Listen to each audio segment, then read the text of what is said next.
दोस्तों अभी तक अगर आपने मामल बोनसाई चैनल को सब्सक्राइब नहीं किया है तो इस लाल बटन को दबाकर चैनल को सब्सक्राइब कीजिए और ये घंटी का बटन दबाएं ताकि जैसे ही मैं नया वीडियो डालूं आपको मैसेज मिल जाए। नमस्कार दोस्तों, मैं विजय सैनी आपका मामल बोनसाई फिर से स्वागत करता हूं। दोस्तों गुलाब का प्लांट जो आपको दिख रहा है, आपको याद होगा हमने इस पे जो ब्लैक स्पॉट वाले लीव्स थे वो रिमूव कर दिए थे और आज हम इस प्लांट को पॉट में लगाएंगे क्योंकि काफी क्वेरी आती है कि जब हम प्लांट को पॉट में लगाते हैं उसके बाद जो प्लांट है वो मुरझा जाता है और प्लांट सूख जाता है, प्लांट मर जाता है। मैं आपको बताऊं क्या क्या सावधानी आपको रखनी होगी जब आप नर्सरी से प्लांट लेके आए, उसको कैसे लगाएं। तो चलिए दोस्तों शुरू करते हैं। प्लांट को पॉट करने से पहले ये देख लिया कि आपके प्लांट पे कोई ड्राई ब्रांच या ड्राई लीव्स वगैरह हैं, उनको रिमूव कर दें प्लांट करने से पहले। और अगर मेरे जैसे आपके प्लांट पे भी जो ब्लैक स्पॉट्स मोस्टली सभी प्लांटों में है तो उसको आप रिमूव कर दे पहले, उसके बाद आप उसको पॉट कर सकते हैं। तो चलिए हम पॉलीथीन है वो निकाल लेते हैं। रिपोर्ट करने से पहले ये देखना होगा कि जो रूट बॉल है वो आपका चिकनी मिट्टी का है या नॉर्मल है। देखिए ये जो मिट्टी है चिकनी मिट्टी है, एक आपका गुलाब आपको मिल सकता है रेड सॉइल के अंदर। जो रेड सॉइल है वो इतना सख्त नहीं होता जितना कि जो काली मिट्टी है वो होती है। तो हम जैसे इसको पॉट में लगाएंगे तो क्या होगा, इस पॉट के अंदर हम जब इस प्लांट को सेम ऐसे कैसे लगा देंगे इस तरह से, तो क्या होगा, ये चिकनी मिट्टी है और साइड में जो हम मिट्टी इसके अंदर डालेंगे, पानी देंगे, जब साइडों से जो मिट्टी है वो वाटर को जल्दी ड्रेन कर देगी। लेकिन इस प्लांट का जो रूट बॉल है वो चिकनी मिट्टी का है तो वो इतनी जल्दी पानी को सोख नहीं पाएगा, जिसकी वजह से धीरे धीरे प्लांट के जो रूट्स है वहां तक पानी अच्छे से जा नहीं पाएगा और धीरे धीरे प्लांट आपका सूखता चला जाएगा। तो इसलिए आपको क्या करना होगा, इनकी जो हल्की हल्की जो रूट्स है वो आप थोड़ी सी बाहर निकाल लें तो अच्छा होगा। ये देखिए इसका जो रूट बॉल है ये चिकनी मिट्टी का है जो कि काफी सख्त है। एक्चुअली में जो प्लांट स्टार्टिंग में लगाया था उसका एक छोटा रूट बॉल होगा, उसके बाद ये मिट्टी लगाई गई है। इस तरह से नर्सरी के अंदर कामयाब हो जाते हैं प्लांट, क्योंकि नर्सरी वाले क्या करते हैं, इसको जो पॉली बैग है इसको मिट्टी में रखते हैं तो मिट्टी से ये अपनी रूट्स मिट्टी में जमा के वहां से पानी की नमी जो है वो ले लेती है। लेकिन जब हम पॉट में लगाते हैं तो ये खराब हो जाता है। बाहर आपको रूट्स दिख जाती है तो आपको रूट बॉल को डैमेज करने की जरूरत नहीं है, आप इसको ऐसे के ऐसे लगा सकते हैं। तो मेरे इस प्लांट के अंदर जो रूट बॉल है उसके बाहर देखिए आपको रूट्स यहाँ पे दिख रही होगी। तो जब मैं इसको पॉट करूंगा नए सॉइल में तो ये इजीली लग जाएगा और अपनी ग्रोथ जो है वो स्टार्ट कर देगा। अगर आपके प्लांट में इस तरह से रूट्स आपको ना दिखे रूट बॉल में तो आपको क्या करना होगा, इसकी जो हल्की हल्की मिट्टी है इस तरह से हटानी होगी। अगर आप चाहें तो साइड की मिट्टी भी थोड़ी थोड़ी हटा सकते हैं ताकि जो साइडों से भी कुछ रूट्स इसकी दिखने लगे। ये देखिए यहाँ पे जो रूट्स है वो इसकी बाहर आ गई है। अगर आप इसको जमीन में लगाते हैं तो आप इसको ऐसे के ऐसे लगा सकते हैं, यानी कि इसके रूट बॉल को आपको बिल्कुल भी तोड़ने की जरूरत नहीं पड़ेगी।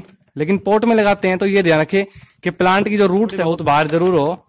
ये देखिए जो रूट्स है इसकी थोड़ी थोड़ी बाहर आ गई है।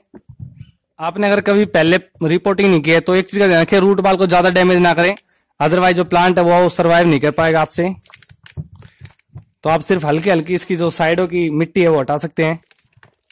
तो दोस्तों आप देख सकते हैं जो रूट बॉल है उसकी रूट्स मोस्टली बाहर दिखने लगी है। अब ये नए सोइल में जल्दी अपना जो रूट्स है वो जल्दी चला देगी। अगर हम इसको बाहर नहीं करते तो चिकनी मिट्टी से बाहर आने में इसको काफी टाइम लगता और ना ये रूट्स को ना इन रूट्स को जो पानी है वो मिल पाता टाइम से। तो इसलिए मैंने ऐसा किया है। दोस्तों इसका सोइल आपको जो दिख रहा है ये देखिए, जो आधा सोइल है ये गोबर की खाद है और ये गोबर की खाद वो है जो मेरे खेत में तैयार की हुई है, यानी कि ये प्योर गोबर की खाद नहीं है। इसके अंदर जब गोबर की खाद तैयार हो जाती है तो कुछ हिस्सा जो मिट्टी वो बनने लगती है, तो ये अब थोड़े दिन में जो है मिट्टी में बदल जाती है। तो ये गोबर की खाद मैं लूंगा, काफी हल्की और काफी सॉफ्ट है। देखिए जब मैं इसको इस तरह से करूंगा तो हाथ पे जो गोबर खाद है वो चिपकेगी नहीं, इट्स मीन ये पूरी तैयार है।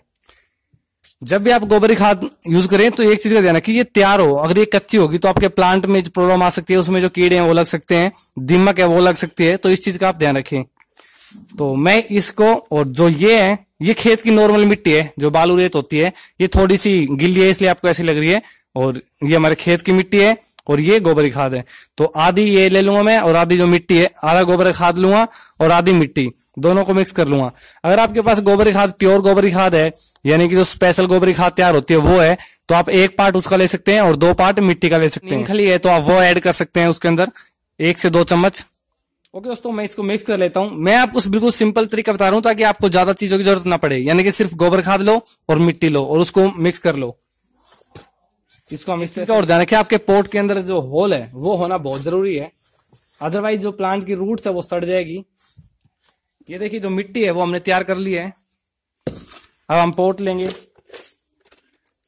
पोट के अंदर देखिए आपको होल दिख रहा होगा, इस तरह से आप होल बना ले। इस पोट में पहले होल नहीं थे, लेकिन मैंने इनमें जो होल्स हैं वो बना लिए हैं। जितने होल होंगे उतना अच्छा होगा।